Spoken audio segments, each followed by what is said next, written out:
Hello friends, ಇವತ್ತಿನ class ನಾವು simple permanent tissue ಒಳಗೆ ಕೋಲನ್ಕೈಮಾ ಟಿಶ್ಯೂ ಬಗ್ಗೆ ಸ್ಟಡಿ ಮಾಡೋರು.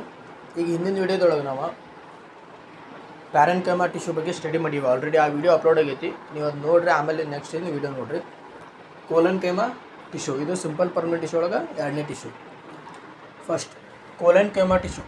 ಈಗ ನಾವು ಕೋಲನ್ಕೈಮಾ ಟಿಶ್ಯೂ ಎಲ್ಲಿರ್ತೈತೆ ನಾರ್ಮಲಾಗಿ? ಕೋಲನ್ಕೈಮಾ ಟಿಶ್ಯೂ ನಾವು ಎಲ್ಲಿ ಫೌಂಡ್ ಮಾಡ್ಬೋದು ಅಂತ ಕೇಳಿದ್ರೆ, ಈಗ ಪಿ ಟಿ ಆಲ್ ಅಂದ್ರೆ ನಿಮ್ಗೆ ಗೊತ್ತಿರಬೇಕು. ಪಿ ಟಿ ಆಲ್ ಅಥವಾ leaf stock. P T all ಅಂದರೆ ಹೇಳ್ತೀನಿ ಕೇಳ್ರಿ. ಇಲ್ಲಿ ಇದೊಂದು ಪ್ಲಾಂಟ್ ಹೌದಾ. ಈಗ ಪ್ಲಾಂಟಿಗೆ ಎಲ್ಲಿ ಅಟ್ಯಾಚ್ ಆಗಿರ್ತಾವೆ ಹೌದಾ, ಲೀವ್ಸ್ ಅಟ್ಯಾಚ್ ಆಗಿರ್ತಾವೆ. ಆ ಲೀವ್ಸ್ ಅಟ್ಯಾಚ್ ಇಲ್ಲಿ ಅಟ್ಯಾಚ್ ಆಗ್ಯಾವ. ಈ ಲೀವ್ಸ್ ಹೌದಾ, ಇಲ್ಲೆಲ್ಲ ಕಡೆ ಲೀವ್ಸ್ ಅದಾವೆ. ಈ ಲೀವ್ಸ್ ಅಟ್ಯಾಚ್ ಆದಾಗ ಈ ಲೀವ್ಸಿಗೆ ಅಟ್ಯಾಚ್ ಆಗಕ್ಕೆ ಒಂದು ಹಿಂಗೆ ಕಟ್ಟಿಗೆ ಕತೆ ಇರ್ತೈತಲ್ಲ, ಒಂದು ಸಪೋರ್ಟು. ಇದಕ್ಕೆ ನಾವು ಪಿ ಟಿ ಆಲ್ ಅಂತ ಕರಿತೀವಿ. ಏನ ಪಿ ಟಿ ಆಲ್ ಅಥವಾ ಲೀಫ್ ಸ್ಟಾಲ್ಕ್ ಅಂತ ಕರಿತೀವಿ. ನೋಡು, ಲೀಫ್ ಸ್ಟಾಲ್ಕ್ ಅಂತ ಕರಿತೀವಿ. ಅದಕ್ಕಳು ಇದಕ್ಕೆ ಹೌದಾ. ಈ ಲೀಫ್ ಸ್ಟಾಲ್ಕ್ ನಾವು ತೊಗೊಂಡಿವಿ. ಏನು ಮಾಡಿದ್ವಿ? ಎಲೆ ಎಲ್ಲ ತೆಗೆದೀವಿ, ಸ್ಟೆಮ್ ಒಳಗಿಂದ ಮುರಿದಿವಿ. ಅದನ್ನ ಈ ಲೀಫ್ ಸ್ಟಾಲ್ಕನ್ನ ಹಿಂಗೆ ತೊಗೊಂಡಿವಿ ಹೌದಾ. ಆ ಲೀಫ್ ಸ್ಟಾಲ್ಕ್ ತೊಗೊಂಡಿವಿ ಅಂದರೆ ಪಿ ಟಿ ಆಲ್ ಅಂತ ತೊಗೊಂಡಿವ. ಅಂತ ತೊಗೊಂಡು ನಾವು ಹಿಂಗೆ ಸ್ಟ್ರೇಟ್ ಹಿಂಗೆ ಹಿಡ್ಕೊಂಡು ಹಿಂಗೆ ಕಟ್ ಮಾಡಿದ್ದೀವಪ್ಪ. ಮೇಲೆ ತುದೀಲಿ ಸಿಂಗಲ್ ಲೇಯರ್ ಕಟ್ ಮಾಡಿದ್ದೀವಿ. ಕಟ್ ಮಾಡಿದಾಗ ಅವಾಗ ಅದು ಹೆಂಗೆ ಕಾಣ್ತೇವೆ? ಮೈಕ್ರೋಸ್ಕೋಪ್ದಾಗ ಇಟ್ಟು ನೋಡಿದ್ದೀವಿ ಅಂದ್ರೆ ಲೇಯರ್ ಅದು ಹಿಂಗೆ ಕಾಣ್ತೈತಿ. ಇಲ್ಲಿ ನಿಮ್ಗೆ ಕಾಣತ್ತಲ್ಲ ಈ ಕೆಳಗಿನ ಡಯಾಗ್ರಾಮ್ ಲಾಂಗಿಟ್ಯೂಡ್ನಲ್ ಸೆಕ್ಷನ್ ಅಂತಾರೆ. ಹೌದಾ, ಹಿಂಗೆ ಸ್ಟ್ರೇಟ್ ಲಾಂಗ್ ಆಗಿ ಹಿಂಗೆ ಇಟ್ಟು ನಾವು ಕಟ್ ಮಾಡಿವಿ ಮ್ಯಾಲಿಂದ. ಇದಕ್ಕೆ ಅದ್ರೊಳಗೆ ನಾವು ಮೈಕ್ರೋಸ್ಕೋಪ್ ಒಳಗೆ ಇಟ್ಟು ನೋಡಿದ್ವಿ ಅಂದ್ರೆ ಅವಾಗ ನಮ್ಗೆ ಒಳಗೆ ಸೆಲ್ಸ್ ಹಿಂಗೆ ಕಾಣ್ತಾವೆ. ಇದೇ ಏನಾರ ಪಿ ಟಿ ಆಲ್ ಹಿಂಗೆ ತೊಗೊಂಡಿದ್ದ ಹಿಂಗೆ ಅಡ್ಡ ಮಾಡಿದ್ದೀವಿ. ಅಡ್ಡ ಮಾಡಿದ ಮೇಲೆ ಟ್ರಾನ್ಸ್ಫರ್ ಸೆಕ್ಷನ್. ಟ್ರಾನ್ಸ್ ಅಂದರೆ ಹಿಂಗೆ ಫ್ಲ್ಯಾಟ್ ಹೌದಾ. ಟ್ರಾನ್ಸ್ಫರ್ ಸೆಕ್ಷನ್ ಹಿಂಗೆ ಬ್ಲೇಡ್ ತೊಗೊಂಡು ಹಿಂಗೆ ಹಿಡಿದ್ವಿ. ಹಿಂಗೆ ಹಿಡಿದು ಮೇಲೆ ಕಟ್ ಮಾಡಿ ಮೈಕ್ರೋಸ್ಕೋಪ್ದಾಗ ಇಟ್ಟು ನೋಡಿ ಅಂದ್ರೆ ಅವಾಗ ಸೆಲ್ಸ್ ಹಿಂಗೆ ಕಾಣ್ತಾವೆ. ಇದ್ರೊಳಗೆ ಹಿಂಗೆ ಕಾಣತ್ತಲ್ಲ ಸೆಲ್ಸ್. ಇದ್ರೊಳಗೆ ಇವೆಲ್ಲ ಸೆಲ್ಸ್ ಸೇರಿದ್ರೆ ಟಿಶ್ಯೂ ಹಾಕತ್ತೆ ಹೌದಾ. ಇದ್ರೊಳಗೆ ಯಾವ ಟಿಶ್ಯೂ ಕಾಣ್ತೈತೆ ಅಂದ್ರೆ ಕೋಲನ್ಕೈಮಾ ಟಿಶ್ಯೂ. ಇವೈತಲ್ಲ ಕೋಲನ್ಕೈಮಾ ಟಿಶ್ಯೂ. ಅರ್ಥಾತ್ ಈ ಕೋಲನ್ಕೈಮಾ ಟಿಶ್ಯೂನ ಎಲ್ಲಿರ್ತಾವೆ ಅಂತ ಹೇಳ್ಬೋದು? ಲೀಫ್ ಸ್ಟಾಲ್ಕ್. ಲೀಫ್ ಸ್ಟಾಲ್ಕ್ ಅಂದ್ರೆ ನಿಮ್ಗೆ ಗೊತ್ತೈತೆ, ನಾನು ಹೇಳಿದ್ನಲ್ಲ. ಆ ಎಲ್ಲಿ ಸಪೋರ್ಟ್ ತೊಗೊಂಡು ನಿಂತಿರ್ತೈತಲ್ಲ ಅದಕ್ಕೆ ಲೀಫ್ ಸ್ಟಾಲ್ಕ್, ಅದಕ್ಕೆ ಪಿ ಟಿ ಆಲ್ ಅಂತೂ ಕರೀತಾರೆ. ಇದು ಬಿಟ್ಟರೆ ನೆಕ್ಸ್ಟ್ ಎಲ್ಲಿ ಕೇಳ್ಬೋದು? ಈಗ ಪ್ಲಾಂಟ್ಸ್ ಸ್ಟೆಮ್ ಒಳಗೂ ಇರ್ತಾವೆ. ಪ್ಲಾಂಟ್ ಸ್ಟೆಮ್ ಅಂತ ಹೇಳತ್ತೀನಿ. ಈ ಸ್ಟೆಮ್ ಅಂತ ಇರ್ತೈತಲ್ಲ, ಈ ಸ್ಟೆಮ್ ಏನು ನಡುವೆ ಐತಲ್ಲ ಇದ್ರೊಳಗೂ ಕೋಲನ್ಕೈಮಾ ಟಿಶ್ಯೂ ಇರ್ತಾವೆ. ಒಟ್ಟಾರೆ ನಾನು ಸಿಂಪಲಾಗಿ ಹೇಳ್ಬೇಕಂದ್ರೆ ಕೋಲನ್ಕೈಮಾ ಟಿಶ್ಯೂ ಈಗ ಪ್ಲಾಂಟ್ ಈಗ ಎಲ್ಲರ ಫ್ಲೆಕ್ಸಿಬಿಲಿಟಿ ಐತಂದ್ರೆ, ಫ್ಲೆಕ್ಸಿಬಿಲಿಟಿ ಅಂದ್ರೆ ಮೂಮೆಂಟ್ ಹೋಗ್ತೈತಿ ಪ್ಲಾಂಟ್ ಅಂದ್ರೆ ಅಲ್ಲೆಲ್ಲ ಕೋಲನ್ಕೈಮಾ ಟಿಶ್ಯೂ ಇರ್ತವೆ. ಸಿಂಪಲಾಗಿ ಈಗ ಈ ಲೀವ್ಸ್ ಮೂಮೆಂಟ್ ಹಾಕೋ ಗಾಳಿ ಬಂದ್ರೆ ಹೌದಾ, ಅದಕ್ಕೆ ಇದ್ರೊಳಗೆ ಕೋಲನ್ಕೈಮಾ ಟಿಶ್ಯೂ ಐತಿ. ಅದಕ್ಕೆ ಅದು ಮೂಮೆಂಟ್ ಆಗಕ್ಕೆ ಹೆಲ್ಪ್ ಮಾಡ್ತೈತಿ. ಈಗ ಈ ಸ್ಟೆಮ್ ಗಾಳಿ ಬಂತಪ್ಪ, ಒಂದು ಸಣ್ಣ ಗಿಡ ಗಾಳಿ ಬಂದ್ರೆ ಮೂವ್ ಆಕತ್ತಲ್ಲ, ಅದು ದೊಡ್ಡ ಗಿಡ ಮೂವ್ ಆಕತಿ ಆಗೋದಿಲ್ಲ. ಯಾಕಂದ್ರೆ ದೊಡ್ಡದಾದ್ಮೇಲೆ ಗಿಡ ಇಲ್ಲಿ ಕೋಲನ್ಕೈಮಾ ಟಿಶ್ಯೂ ಇರೋದಿಲ್ಲ. ಅರ್ಥಾತ ಒಟ್ಟಾರೆ ಇದು ಎಲ್ಲಿರ್ತದೆ ಅಂದರೆ ಯಂಗ್ ಸ್ಟೆಮ್ ಹೌದಾ. ಯಂಗ್ ಸ್ಟೆಮ್ ಅಂದ್ರೆ ಗೊತ್ತಲ್ಲ, ಎಳೆ ಗಿಡದ್ದು ಇದು ಇರ್ತೈತಲ್ಲ ಸ್ಟೆಮ್ಮು ಅಲ್ಲಿ ಇರ್ತೈತಿ. ಬಿಟ್ರೆ ಲೀಫ್ ಸ್ಟಾಲ್ಕ್ ಒಳಗೆ ಇವು ಸೆಲ್ಸ್ಗಳು ನಾವು ಕಾಣ್ಬೋದು ನಾರ್ಮಲಾಗಿ. ಫ್ಲೆಕ್ಸಿಬಿಲಿಟಿ ಇದು ಪ್ಲಾಂಟಿಗೆ ಏನು ಹೆಲ್ಪ್ ಮಾಡ್ತೈತಿ? ಫ್ಲೆಕ್ಸಿಬಿಲಿಟಿ ಮೂವ್ ಆಗೋಕೆ ಹೆಲ್ಪ್ ಆಕತಿ.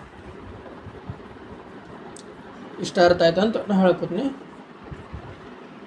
ಇಲ್ಲಿ ನೋಡ್ರಿ ನೀವು ನೆಕ್ಸ್ಟ್ ಈಗ ಒಂದೊಂದು ಸ್ಟಾರ್ಟ್ ಮಾಡೋದು ಕೋಲನ್ಕೈಮಾ ಟಿಶ್ಯೂ ಹೌದಾ.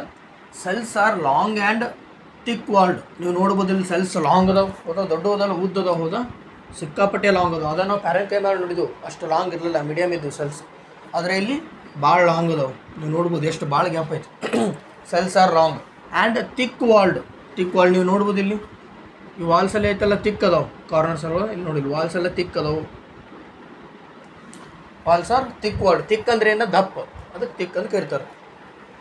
The cell wall is made up of cellulose and pectin ಹೌದಾ. ನಾವು ಈಗ ಮೊದಲು ನೋಡಿದೆವು ಪ್ಯಾರೆನ್ಕೈಮಾ ಟಿಶ್ಯೂ ಒಳಗೆ ಏನಿದ್ದವು? ಆ ಪ್ಯಾರೆನ್ಕೈಮಾ ಟಿಶ್ಯೂ ಒಳಗೆ ಸೆಲ್ಸ್ ಇರ್ತಾವಲ್ಲ, ಆ ಸೆಲ್ವಾಲ್ ಐತಲ್ಲ, ಸೆಲ್ವಾಲ್ ಇದರಲ್ಲೇ ಮಾಡಿದ್ವಿ ನಾವು, ಸೆಲ್ಯುಲೋಸ್ಲೇ ಮಾತ್ರ ಮಾಡಿದ್ವಿ. ಆದರೆ ಇಲ್ಲಿ ಕೋಲನ್ಕೈಮಾ ಒಳಗೆ ಸೆಲ್ಯುಲೋಸ್ ಮತ್ತು ಪೆಕ್ಟಿನ್ ಎರಡೂ ಐತಿ ಹೌದಾ. ಸೆಲ್ಯುಲೋಸ್ ಮತ್ತು ಪೆಕ್ಟಿನ್ ಇದೇನಿದೆ ಒಂದು ಕೆಮಿಕಲ್ ಕಂಪೋಸಿಷನ್ ಅಂತ ಹೇಳ್ಬೋದು ಹೌದಾ. ಈಗ ಹಂಗೆ ನಮ್ಮ ಉದಾಹರಣೆ ಹೇಳ್ಬೇಕಂದ್ರೆ, ಈಗ ನಮ್ಮ ಮನೆಗೆ ಗಾಡಿ ಕಟ್ಟಿವಿ, ಅದರೊಳಗೆ ಏನೈತಿ? ಸಿಮೆಂಟ, ಉಸುಕ ಇವೆಲ್ಲ ಮಿಕ್ಸ್ ಮಾಡಿ ಗಾಡಿ ಕಟ್ಟಿವಿ. ಹಂಗೆ ಐತಲ್ಲ ಇದು ಸೆಲ್ವಾಲ್. ಇದು ಪ್ಯಾರೆನ್ಕೈಮಾ ಸೆಲ್ಸ್ ಅಂತಿಡಿ ಹೌದಾ. ಈ ಪ್ಯಾರೆನ್ಕೈಮಾ ಸೆಲ್ಸ್ ಅದ, ಅಲ್ಲಿ ಹೊರಗೆ ಸೆಲ್ವಾಲ್ ಐತಲ್ಲ, ಈ ಸೆಲ್ವಾಲ್ ಒಳಗೆ ಏನೈತೆ ಅಂದ್ರೆ ಈ ಸೆಲ್ಯುಲೋಸ್ ಮತ್ತು ಪೆಕ್ಟಿನ್ ಅನ್ನೋ ಅಂಶ ಐತಿ. Next it is found in leaf stalk. ನಾ ಈಗಾಗಲೇ ನಿಮ್ಗೆ ಲೀಫ್ ಸ್ಟಾಲ್ಕ್ ಒಳಗೆ ಐತಿ. ಬಿಟ್ಟರೆ ಯಂಗ್ ಸ್ಟೆಮ್ ಒಳಗೆ ಇರ್ತದಂತ ಬಿಲೋ ದ ಎಪಿಡರ್ಮಿಸ್ ಹೌದಾ. ಈಗ ನಮ್ಗೆ ಗೊತ್ತಾಯ್ತು ಏನು ಗೊತ್ತಾಯ್ತು? ಸಿಂಪಲ್ ಅದು ನಾವಿಲ್ಲ ಆಗಲಿ ಹಿಂಗಿತ್ತಲ್ಲ ಲೀಫ್ ಸ್ಟಾಕ್ ಅಂತ ತೊಗೊಂಡು ನಾವೇನಾರು ಹಿಂಗೆ ಸೆಕ್ಷನ್ ತೆಗೆದಿಪ್ಪ ಅದನ್ನ ಆ ಲೀಫ್ ಸ್ಟಾಕದ ಸೆಕ್ಷನ್ ತೆಗೆದಿವಿ. ಸೆಕ್ಷನ್ ತೆಗೆದು ಮ್ಯಾಲೆ ಈಟ ಲೇಯರ್ ಬಂತು. ಆ ಈಟ ಲೇಯರ್ ತೊಗೊಂಡು ನಾವು ಮೈಕ್ರೋಸ್ಕೋಪ್ ಒಳಗೆ ಇಟ್ಟು ನೋಡಿದಾಗ ನಮಗೆ ಫಸ್ಟ್ ಲೇಯರ್ ಏನು ಕಾಣ್ತೈತಿ, ಎಪಿಡರ್ಮಿಸ್ ಅನ್ನೋದು ಕಾಣ್ತೈತಿ. ಅದ್ರ ಸೆಕೆಂಡ್ ಲೇಯರ್ ಏನು ಕೇಳ್ತಾವೆ, ಕೋಲನ್ ಕೈಮಾ ಟಿಶ್ಯೂಸ್ ಕಾಣ್ತಾವೆ. ಹೌದಾ? ಈ ಎಪಿಡರ್ಮಿಸ್ ಅಂದ್ರೆ ಏನು, ಎಪಿಡರ್ಮಿಸ್ ಅನ್ನೋದು ಒಂದು ಲೇಯರ್ ಇದ್ದಂಗೆ. ಈಗ ಹೆಂಗೆ ನಮ್ಮ ಮ್ಯಾಲೆ ಚರ್ಮ ಐತಲ್ಲ ಹಂಗೆ ಐತಲ್ಲ ಪ್ಲ್ಯಾಂಟಿಗೂ ಒಂದೇ ಲೇಯರ್ ಇದ್ದಂಗೆ, ಫಸ್ಟ್ ಲೇಯರ್ ಇದ್ದಂಗೆ. ಅದೇನು ಮಾಡ್ತೈತಂದ್ರೆ ಪ್ಲಾಂಟ್ಸ್ ಒಳಗಿರೋ ವಾಟರ್ ಇರ್ತೈತಲ್ಲ ಅದು ಇವಾಪರೇಟ್ ಅಂದ್ರೆ ಆವಿ ಆಗ್ಲಾರಂಗೆ ತಡಿತೈತಿ. ಅರ್ಥ ಆಯ್ತಾ? ಅಂದರೆ ಈಗ ಇಂಡೈರೆಕ್ಟಾಗಿ ಹೇಳ್ಬೇಕಂದ್ರೆ ಈಗ ಸಿಂಪಲಾಗಿ ಈಗ ನಾವು ನೀರನ್ನು ಇದ್ರೊಳಗಾರ ತೆಗೆದಿಟ್ಟಿವಿ ಅಂದ್ರೆ ಅದ್ರ ನಡು ಒಂದು ಮ್ಯಾಲೊಂದು ಏನಾರು ಪ್ರೊಡಕ್ಟಿವ್ ಇರ್ತೈತಲ್ಲ ಅದು ನೀರು ಹೋಗ್ಲಾರಂಗೆ ತಡಿತೈತಿ. ಹಂಗೆ ಇತ್ಲೆ ಒಟ್ಟರೆ ಎಪಿಡರ್ಮಿಸ್ ಏನು ಮಾಡ್ತೈತಿ, ಇದು ಮ್ಯಾಲಿನ ಲೇಯರ್. ಈ ಎಪಿಡರ್ಮಿಸ್ ಲೇಯರ್ ಕೆಳಗೆ ಏನು ಸೆಲ್ಸ್ ಇರ್ತಲ್ಲ ಅವಾಗ ಕೋಲನ್ ಕೈಮಾ ಸೆಲ್ಸ್, ಅದು ಅದಕ್ಕೆ ಬಿಲೋ ಎಪಿಡರ್ಮಿಸ್ ಅಂತ ಹೇಳಿ. ಎಪಿಡರ್ಮಿಸ್ ಅಂದ್ರೆ ಅದನ್ನು ಪ್ಲಾಂಟ್ ಮೇಲೆ ಇರೋ ಲೇಯರ್ ಅದೈತ್ಲ ವಾಟರ್ನ ಇವಾಪರೇಟ್ ಆಗೋದನ್ನು ತಡಿತೈತಿ, ನೀರು ಆವಿ ಆಗೋದನ್ನು ತಡಿತೈತಿ. ಇದರಿಂದ ಏನಾಕೈತಿ ಪ್ಲಾಂಟಿಗೆ ನೀರು ಉಳಿತಾವ ಒಳಗೆ. ಅರ್ಥ? ಎಪಿಡರ್ಮಿಸ್ ಅಂದ್ರೆ ಒಂದು ಪ್ರೊಟೆಕ್ಟಿವ್ ಲೇಯರ್ ಅಂತ ಹೇಳ್ಬೋದು. Next, there is no intercellular spaces between the cells. ಹೌದಾ? ಇಂಟರ್ಸೆಲ್ಯುಲಾರ್ ಸ್ಪೇಸಸ್ ಅಂತ ಐತಿ. ಏನಿದೆ ಇಂಟರ್ಸೆಲ್ಯುಲಾರ್? ಇಂಟರ್ ಅಂದ್ರೆ ಒಳಗೆ, ಸ್ಪೇಸ್ ಅಂದ್ರೆ ಜಾಗ. ಹೌದಾ? There is no intercellular spaces ಅಂತ ಐತಿ. ನೀವು ಇಲ್ಲಿ ನೋಡ್ಬೋದು ಎಲ್ಲರ ಇಂಟರ್ಸೆಲ್ಯುಲಾರ್ ಸ್ಪೇಸಸ್ ಕಾಣತೈತಿ ನಿಮ್ಗೆ? ಇಲ್ಲ. ಆದರೆ ನೀವು ಇಲ್ಲಿ ಲಾಂಗಿಟ್ಯೂಡ್ನೆಲ್ಲ ಸೆಲ್ಸ್ ಒಳಗೆ ನೋಡ್ಬೋದು ಇಂಟರ್ಸೆಲ್ಯುಲಾರ್ ಸ್ಪೇಸಸ್ ಸ್ವಲ್ಪ ಐತಿ. ಆದರೆ ನಾವು ಓವರಾಲ್ ಆಗಿ ಹೇಳ್ಬೋದು ಇದು ನೋ ಅಂತ ಅಂದರೂ ನಡೀತೈತಿ. ಇಲ್ಕ ಲಿಟಲ್ ಇಂಟರ್ಸೆಲ್ಯುಲಾರ್ ಸ್ಪೇಸಸ್. ಲಿಟಲ್ ಅಂದ್ರೆ ಸ್ವಲ್ಪ ಪ್ರಮಾಣ. ಕೆಲವೊಂದು ಪ್ಲಾಂಟ್ಸ್ ಒಳಗೆ ಸ್ವಲ್ಪ ಪ್ರಮಾಣದೊಳಗೆ ಇಂಟರ್ಸೆಲ್ಯುಲಾರ್ ಸ್ಪೇಸಸ್ ಇರ್ತೈತಿ, ಕೆಲವೊಂದ್ರೊಳಗೆ ಇರಲಿಕ್ಕಿಲ್ಲ. ನೀವು ಅದಕ್ಕೆ ಐತಲ್ಲ ಬೆಟರ್ ನೋ ಅನ್ನೋದಕ್ಕಿಂತನೂ ಲಿಟಲ್ ಇಂಟರ್ಸೆಲ್ಯುಲಾರ್ ಸ್ಪೇಸಸ್ ಅಂತ ಬರಿಬೋದು. ಅರ್ಥಾಯ್ತಾ? ಕೆಲವೊಂದ್ರೊಳಗೆ ಇರ್ತೈತಿ, ಕೆಲವೊಂದ್ರೊಳಗೆ ಇರೋಂಗಿಲ್ಲ. ಆದರೆ ಟೆಕ್ಸ್ಟ್ ಬುಕ್ ಪ್ರಕಾರ ಹೋದ್ರಂದ್ರೆ ಲಿಟಲ್ ಇಂಟರ್ಸೆಲ್ಯುಲಾರ್ ಸ್ಪೇಸಸ್ ಅಂತ ಐತಿ, ಅಂದರೆ ಸ್ವಲ್ಪ ಐತಿ space. Next, the flexibility in plants is due to presence of collenchyma tissue. ನಾನು ನಿಮ್ಗೆ ಆಗಲೇ ಹೇಳಿದೆ, ಒಂದು ಏನಾದ್ರು ಪ್ಲಾಂಟ್ ಮೂವ್ ಆಕೈತಿ, ಬೆಂಡ್ ಆಕೈತಿ, ಅದು ಫ್ಲೆಕ್ಸಿಬಿಲಿಟಿ ಐತಂದ್ರೆ ಅದು ಎದಕ್ಕೆ ಐತಂದ್ರೆ ಅದ್ರೊಳಗೆ ಕೋಲನ್ ಕೈಮಾ ಟಿಶ್ಯೂ. ಪ್ಲಾಂಟ್ ಗಾಳಿ ಬಂತಂದ್ರೆ ಮೂವ್ ಆಕೈತಿ ಹಿಂಗೆ. ಹೌದಾ? ಅದು ಎದಕ್ಕೆ ಬೆಂಡ್ ಆಗತ್ತೈತಿ? ಬೆಂಡ್ ಆಕೈತಿ, ಮುರಿದು ಹೋಗಂಗಿಲ್ಲ, ಭಾಳ ಪ್ರೆಷರ್ ಬಿತ್ತ ಮುರಿತೈತೆ. ಆದರೆ ಬೆಂಡ್ ಆಗಿ ಮತ್ತೆ ಆ್ಯಸ್ ಯೂಶುವಲ್ ನಾರ್ಮಲ್ ನಿಲ್ತೈತಲ್ಲ ಅದು ಕೋಲನ್ ಕೈಮಾ ಟಿಶ್ಯೂ ಇಂದ, which allows the bending in the leaf and stem. ಹೌದಲ್ಲ? ಲೀಫ್ ಮತ್ತು ಸ್ಟೆಮ್ ಬೆಂಡ್ ಹಾಕೋ ನಾರ್ಮಲಾಗಿ. ಅದರಿಂದ ಕೋಲನ್ ಕೈಮಾ ಟಿಶ್ಯೂ. ಅದಕ್ಕೆ ಪ್ಯಾರೆನ್ಕೈಮಾ ಟಿಶ್ಯೂಸ್ ನಾವು ಏನು ಹೇಳಿದ್ವಿ ಫಸ್ಟ್? ಪ್ಯಾರೆನ್ಕೈಮಾ ಟಿಶ್ಯೂ ಕಲ್ತಾಗ ಅಲ್ಲಿ ಪ್ಯಾರೆನ್ಕೈಮಾ ಟಿಶ್ಯೂ ಫುಡ್ಡನ್ನು ಸ್ಟೋರ್ ಮಾಡ್ತೈತೆ. ಹೌದಾ? ಮೇನ್ ಫಂಕ್ಷನ್ ಅದ್ರ. ಇದ್ರ ಮೇನ್ ಫಂಕ್ಷನ್ ಏನು? ಫ್ಲೆಕ್ಸಿಬಿಲಿಟಿ ಕೊಡೋದು ಪ್ಲಾಂಟಿಗೆ. They are living cells. ಹೌದಾ? ಈಗ ಪ್ಯಾರೆನ್ಕೈಮಾನು ನಾವು ಫಸ್ಟ್ ನೋಡಿದ್ದೀವಿ, ಅವು ಲಿವಿಂಗ್ ಸೆಲ್ಸ್. ಈಗ ಕೋಲನ್ ಕೈಮಾ ನೋಡ್ತೀವಿ, ಇವು ಕೂಡ living cells. Next, which are elongated and irregular thick walled corners. ಹೌದಾ? ನಾವು ಹೇಳಿದ್ವಿ ಎಲಾಂಗೇಟೆಡ್ ಅಂದ್ರೆ ಲಾಂಗು, ಭಾಳ ದೊಡ್ಡದು. ಹೌದಾ? ಅಗ್ಲದ. ಅದ್ರ ಇನ್ನೇನು irregular thick walled corners. Irregular ಅಂದರೆ ಇಲ್ಲಿ ನೋಡಿ ಕಾರ್ನರ್ಸ್ ನೀವು ನೋಡ್ಬೋದು, ಇಲ್ಲೆಲ್ಲ ಕಾರ್ನರ್ ಅದಾವೆ ಈ ಸೆಲ್ಲದ ಕಾರ್ನರ್ಸ್. ಈ ಕಾರ್ನರ್ ಒಳಗೆ ನೀವು ನೋಡ್ಬೋದು ಏನೈತಿ, ತಿಕ್ ಐತಿ. ತಿಕ್ ಅಂದ್ರೆ ಏನು? ದಪ್ಪ ಐತಿ. ಅದು ಹೆಂಗೈತಿ? ಇರ್ರೆಗ್ಯುಲರ್ ಶೇಪ್ ಐತಿ ನೋಡಿ. ಕೆಲವೊಂದು ಸಲ ಜಾಸ್ತಿ ದಪ್ಪ ಐತಿ, ಕೆಲವೊಂದು ಸಲ ಕಡಿಮೆ ಐತಿ, ಕೆಲವೊಂದು ಸಲ ಜಾಸ್ತಿ ಐತಿ, ಕೆಲವೊಂದು ಸಲ ಕಡಿಮೆ ಐತಿ. ಅದಕ್ಕೆ ಇರ್ರೆಗ್ಯುಲರ್ ಥಿಕ್ ವಾಲ್ಡ್ ಕಾರ್ನರ್ಸ್ ಅಂತ. ಟಿಕ್ ಅಂದರೆ ದಪ್ಪ, ಕಾರ್ನರ್ಸ್ ಅಂದ್ರೆ ಮೂಲಿ, ಅಂದರೆ ಇರ್ರೆಗ್ಯುಲರ್ ಥಿಕ್ ವಾಲ್ಡ್ ಕಾರ್ನರ್ಸ್. ಇನ್ನು ಡಯಾಗ್ರಾಮ್ ಒಳಗೆ ನೋಡ್ಬೋದು. ಈಗ ಈ ನಡುವೆ ಐತಲ್ಲ ಏನು ಸ್ಪೇಸ್ ಐತಿ ಅದಕ್ಕೆ ವ್ಯಾಕ್ಯೂಲ್ ಅಂತ ಕರಿತೀವಿ. ವ್ಯಾಕ್ಯೂಲ್ ಅಂದ್ರೆ ಒಂದು ಖಾಲಿ ಜಾಗ. ಹೌದಾ? ವ್ಯಾಕ್ಯೂಲ್ ಇದು. ಇಲ್ಲಿ ನೀವು ನೋಡ್ತಿರಲ್ಲ ಈ ಸೆಲ್ಸ್ ಏನದಾವೆ ಇಲ್ಲಿ, ನ್ಯೂಕ್ಲಿಯಸ್. ಈ ನ್ಯೂಕ್ಲಿಯಸ್ ಒಳಗೈತೆ ಪ್ಲಾಂಟ್ ಅಂದೆಲ್ಲ DNA ಎಲ್ಲ ಇರ್ತೈತೆ. ಹೌದಾ? ನ್ಯೂಕ್ಲಿಯಸ್ ಅಂದ್ರೆ ಏನು? ಈ ಪ್ಲಾಂಟ್ ಹೆಂಗೆ ಇರಬೇಕು ಅದರೊಳಗೆ ಎಲ್ಲ ಇನ್ಫಾರ್ಮೇಷನ್ ಸ್ಟೋರ್ ಆಗಿರ್ತೈತಿ. ಇಂಡೈರೆಕ್ಟಾಗಿ DNA ಪ್ರೆಸೆಂಟ್ ಇರ್ತೈತೆ.